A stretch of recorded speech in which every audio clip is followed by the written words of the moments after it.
नमस्कार। जनता मागे जवाब रो एक स्वतंत्र कार्यक्रम सरकार आमको पानी दियो को स्वागत करुछि मु सुब्रजीत। आज रही सरकार आमको पानी दियो रे नवरंगपुर जिला नंदांडी ब्लॉक रो एकम्बा।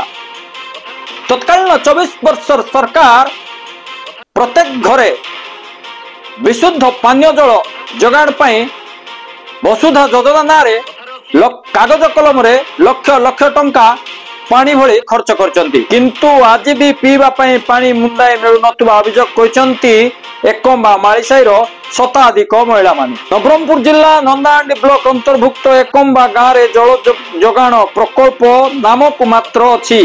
प्रत्येक मास को मास प्रकल्प इलेक्ट्रिक बिल मध्य पंचायत फंड रु पैठ हेउछि, हेले जल जोगाण प्रकल्प रु पानी मिलु नथुबा देखिबा को मिलछि, जा आखिरे न देखिले विश्वास करि हेबो नै।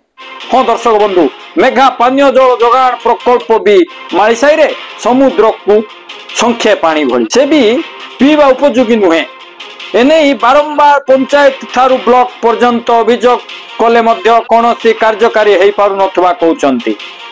कोन एबे भी से 24 वर्षर से सरकारी नीति रे रहिचंती कि किछि जंगली राज सरकारी कर्मचारी।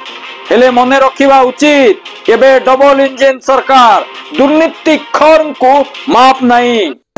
शेषरे बाध्य होई जने जने परिवार रु 20,000 टंका लेखाएं खर्च करी 4 लाख टंका रे साई रे गोटे बोरवेल करी पानी घर को पीवा पाई नउथबा देखिबा मिलछि।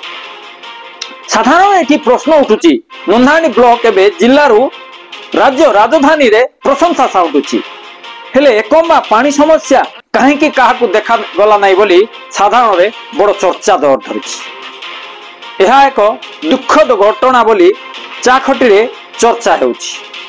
देखा जाऊ आमर ए खबर प्रसारण परे ब्लॉक कर्तृपक्ष कोन पदक्षेप ग्रहण करुछंती ता देखिबा को बाकी रहिला। ब्यूरो रिपोर्ट, जनता मागे जवाब।